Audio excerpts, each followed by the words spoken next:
आप देख रहे हैं रियल एक्सप्रेस। मैं नदीम अहमद शेख लेकर हाजिर हूं अपना ख़ास कार्यक्रम साप्ताहिक घटना चक्र। और इस हफ्ते हम इस कार्यक्रम में आपको दिखाएंगे योगी आदित्यनाथ का जंगल राज। जी हाँ, बिल्कुल सही सुना आपने, जंगल राज। अब आप सोच रहे होंगे कि जंगल में तो सारे जानवर रहते हैं। जी बिल्कुल सही सोच रहे हैं आप। आज उत्तर प्रदेश का हाल बिल्कुल ऐसा ही है। एक जातियों को छोड़कर सभी जातियों को जानवर ही समझ लिया गया है। अब मुझ पर भी आगे ये आरोप लग सकता है कि मैं जातीय हिंसा और भेदभाव फैला रहा हूं, लेकिन मैं बिल्कुल ऐसा नहीं कर रहा हूं। ये काम तो खुद बीजेपी के विधायक कर रहे हैं। अब मैं आगे बढ़ता हूं। क्या किसी जानवर को भी दिन दहाड़े गोलियों से भूना जा सकता है? क्या किसी जानवर को भी आनन फानन पेट्रोल छिड़ककर जलाया जा सकता है? बिल्कुल भी नहीं।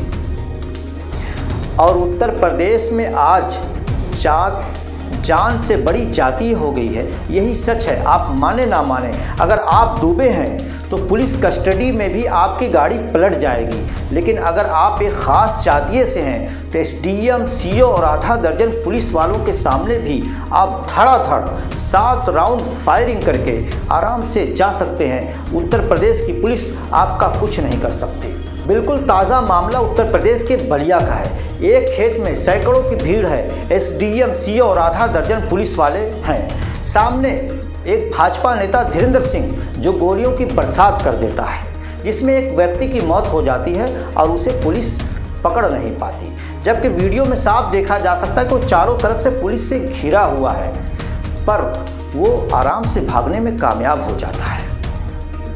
जबकि मृतक के भाई का संगीन आरोप है कि उस आरोपी को भागने में पुलिस वालों ने ही मदद की। योगी सरकार जब सत्ता में आई तो यूपी को अपराध मुक्त बनाने का दावा किया गया था। कहा गया था कि उत्तर प्रदेश में योगी की सरकार राम राज्य ले आएगी, लेकिन इस राम राज्य की तस्वीर तो काफी अलग है। यहाँ महिलाएं सुरक्षित नहीं हैं। यहाँ जबरदस्ती सीता का दहन कर दिया। यहाँ रावण को मृत्युदंड नहीं बल्कि संरक्षण दिया जाता है। उत्तर प्रदेश की योगी सरकार से यह सवाल आम जनता से लेकर विपक्ष तक कर रहा है। हाथरस मामले के बाद पूरा विपक्ष योगी सरकार खिलाफ लामबंद है। विपक्ष सरकार से सवाल कर रहा है कि उसके राज्य में आखिर क्या हो रहा है, आखिर क्यों अपराधियों को संरक्षण मिल रहा है। कांग्रेस पार्टी की महासचिव प्रियंका गांधी ने सरकार से सवाल किया कि ये किस मिशन के तहत हो रहा है, बेटी बचाओ या अपराधी बचाओ। वहीं पूर्व कांग्रेस अध्यक्ष राहुल गांधी ने ट्वीट कर कहा, कैसे शुरू हुआ बेटी बचाओ, अब ये कैसा चल रहा है अपराधी बचाओ। केवल मुख्य विपक्षी पार्टी ही नहीं बल्कि समाजवादी पार्टी के राष्ट्रीय अध्यक्ष अखिलेश यादव ने भी सरकार पर निशाना साधते हुए कहा, यूपी बर्बर हत्या क्षेत्र में बदल गया है और खूनी खेल बेलगाम हो गया है।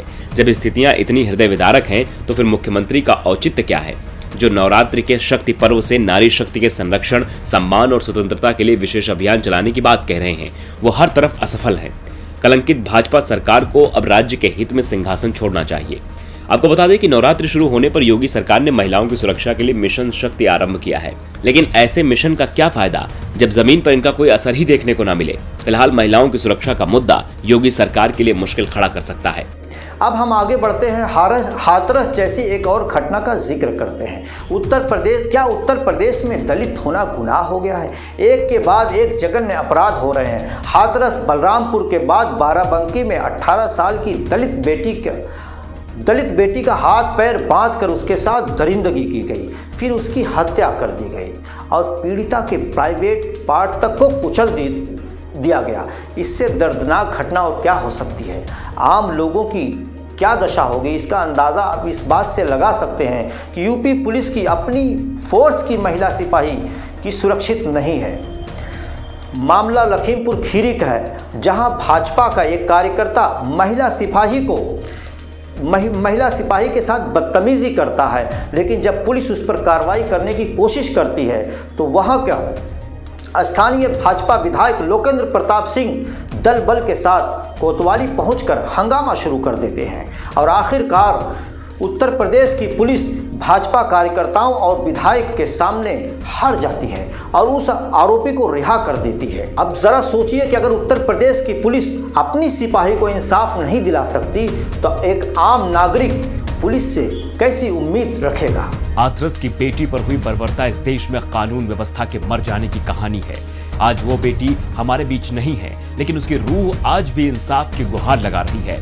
उसे भी इस बात का डर सता रहा है कि ये तो यूपी है, यहाँ की पुलिस, यहाँ का प्रशासन, यहाँ का निजाम सिर्फ अपना और अपनी कुर्सी के इंतजाम में लगा रहता है। वो क्या मुझे न्याय दिलाएगा। लेकिन इन सब के इतर हमारे देश की परिभाषा बहुत अलग थी, लेकिन शायद भारत की वो तस्वीर धुंधली होती जा रही है। क्या ये हमारा ही भारत है? क्या ये वही भारत है जहां प्रेम की गंगा बहती है? क्या ये वही भारत है जो सद्भाव सिखाता है, जीने का सलीका सिखाता है? क्या ये वही भारत है जो संस्कारों की धानी कहलाता है? अगर ये वही भारत है तो आज इसकी तस्वीर हमें बदली बदली सी क्यों नजर आ रही है?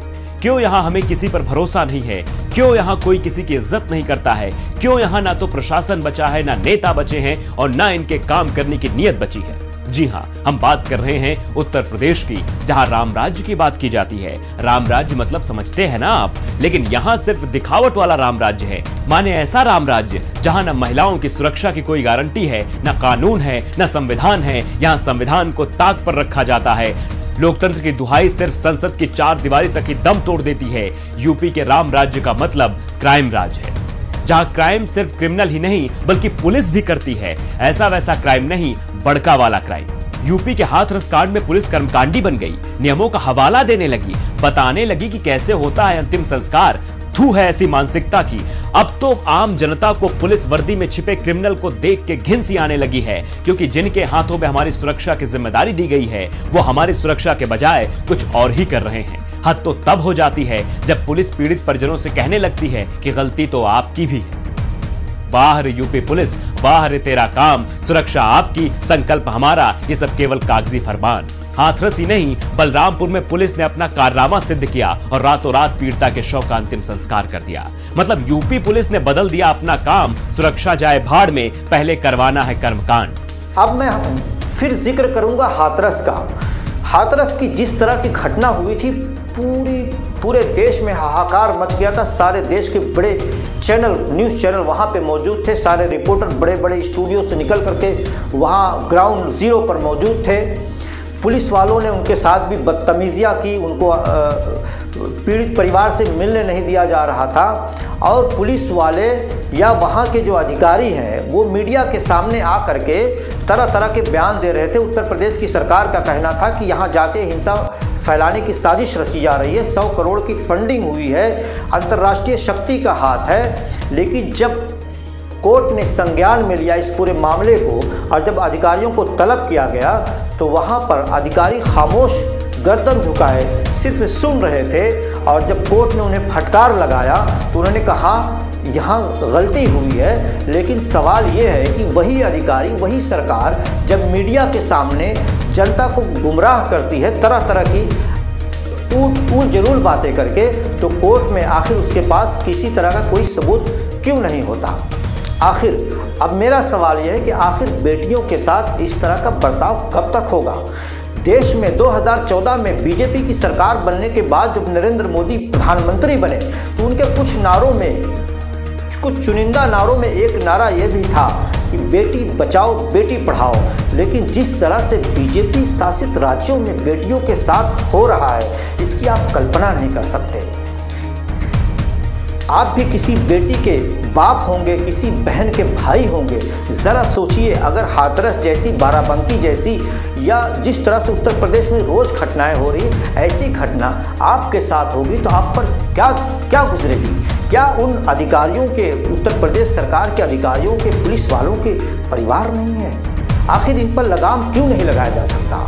इन अधिकारियों से तो उम्मीद करना अब बेईमानी है। मैं वहाँ की राज्यपाल जो खुद एक महिला हैं उनसे बहुत ही अदब के साथ अपील करूँगा कि आप खुद पूरे मामले को पर नज़र रखें। अगर उत्तर प्रदेश में योगी आदित्यनाथ से सरकार नहीं संभल रही है तो आप खुद राष्ट्रपति से वह राष्ट्रपति शासन लगाने की अपील करें। हाथरस की घटना ने देश को शर्मसार कर दिया है, फिर एक बार सोचने पर मजबूर कर दिया है कि आखिर कब तक होता रहेगा ये अत्याचार? कब बेटियों की सुरक्षा करेगी सरकार? यही सवाल लगातार अब योगी सरकार से पूछे जा रहे हैं। जहां एक तरफ पीड़िता का परिवार इंसाफ मांग रहा है तो विपक्ष योगी से सीएम पद छोड़ने की मांग कर रहा है।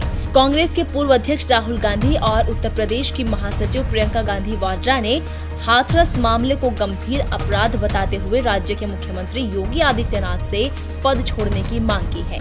इसी के साथ इस कार्यक्रम में मैं ले रहा हूं विदाई। अगले हफ्ते फिर हाजिर होऊंगा किसी नए कार्यक्रम के साथ। अगर ये वीडियो आप हमारी फेसबुक पे देख रहे हैं तो हमारे पेज को ज़रूर लाइक करें, और अगर इस वीडियो को आप यूट्यूब पर देख रहे हैं तो हमारे चैनल को सब्सक्राइब ज़रूर करें और बेल आइकन दबाना ना भूलें। इस दुनिया की ताज़ा तरीन खबरों से जुड़ने के लिए सब्सक्राइब करें हमारा चैनल, दबाएं इस बेल आइकन को, और वीडियो पसंद आने पर लाइक, शेयर और कमेंट जरूर करें।